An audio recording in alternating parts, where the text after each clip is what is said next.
Hello, I am Uncle Ivan. Today is May 23rd.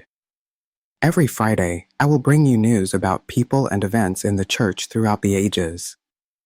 Today, I would like to introduce William Wilberforce to you.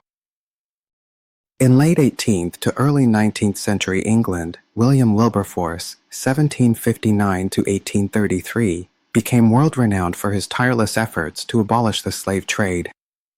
Born into a wealthy merchant family, Wilberforce lived a luxurious life in his youth, later attending Cambridge University.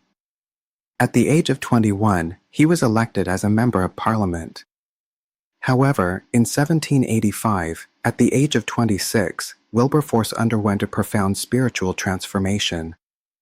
Through reading the New Testament and under the guidance of Isaac Milner, he experienced what he called the Great Change. He embraced evangelical faith and resolved to dedicate his life and political career to God.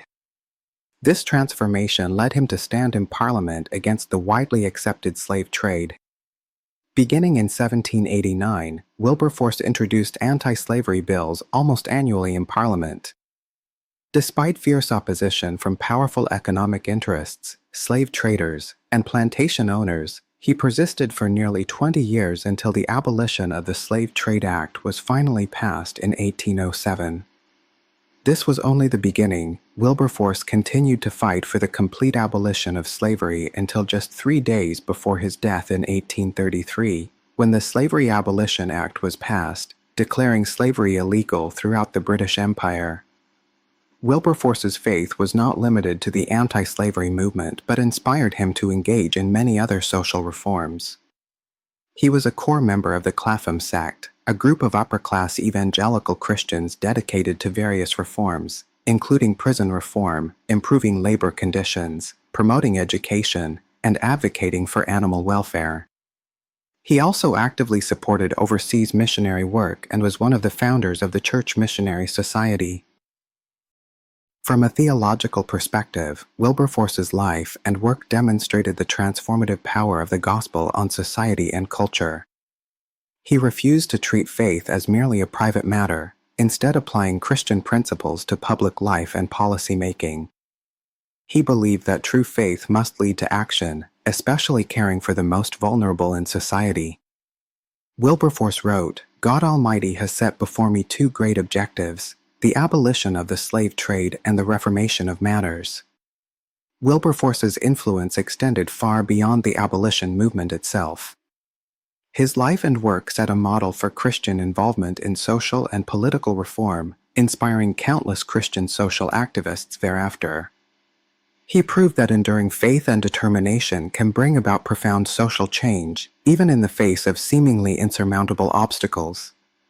His testimony teaches us that true faith is not only about salvation in the afterlife, but also about justice and human dignity in this life. Wilberforce began each day with prayer, relying on God's strength to face political challenges and his own health issues. He was physically frail and often ill. His life demonstrated how faith can transform the entire direction of a person's life, and through one person's commitment, transform an entire society. In late 1784 to early 1785, William Wilberforce traveled to continental Europe with his old friend Isaac Milner. This seemingly ordinary journey became a turning point in Wilberforce's life. During the long carriage rides, Milner introduced him to evangelical beliefs, and they read and discussed Philip Doddridge's work, The Rise and Progress of Religion in the Soul. Upon returning to England, Wilberforce underwent a deep spiritual crisis. The social life, political achievements, and worldly success he once cherished suddenly lost their appeal. He began reading the Bible, praying, and sought spiritual guidance from evangelical leader John Newton, a former slave ship captain who became a pastor and author of Amazing Grace. In a crucial midnight entry in his diary, Wilberforce wrote of his struggle. "I am one of the most wicked sinners on earth. O God, guide me, I will follow you." A few days later, he recorded his transformation. "God has sent me on earth to accomplish certain purposes for him." This awakening led him to reevaluate his political career and how to use it for God's purposes. Wilberforce faced a difficult choice: Should he abandon politics to focus solely on spiritual matters? He again sought Newton's advice.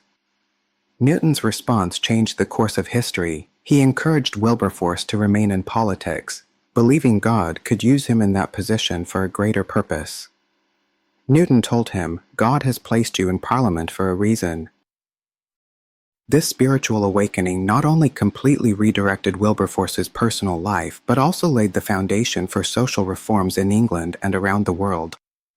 His conversion was not merely an emotional experience, but a profound realignment of life's direction, reflected in his later influential work, A Practical View of Christianity. In this book, Wilberforce criticized the superficial religiosity of the time and emphasized that true faith inevitably leads to life transformation and active social engagement. Wilberforce's experience teaches us that spiritual awakening is not only about personal salvation, but also about how we serve God's kingdom in our positions.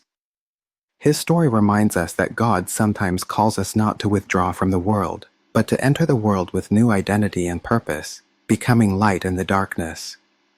His life bore witness to Paul's teaching in Romans 12 verse 2.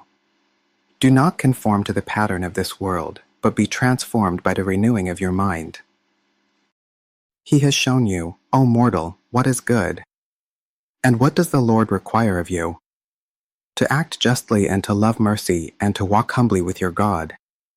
Micah 6 verse 8. Dear brothers and sisters, the life of William Wilberforce shows us how faith can transform an individual life and ultimately impact an entire society through one person's commitment. His story reminds us that no matter where we are, no matter what talents and resources we have, God can use us to be instruments in His hands to speak for justice and mercy. Today, as we face the injustices and challenges of our own time, let us draw strength from Wilberforce's resilience and perseverance. Remember, great social change often begins with a heart that obeys God, a decision that is willing to pay the price. God's sovereignty runs through history, and He can use ordinary people to accomplish extraordinary things.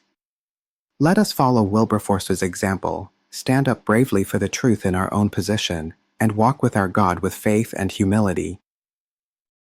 If you want to know more about today's information or other content, please leave a message below. Thank you for your support. I hope you can subscribe, turn on notifications, and share to support this channel to continue and learn more. You can also visit my Patreon. Let us know God, think about faith, and live out Christ together.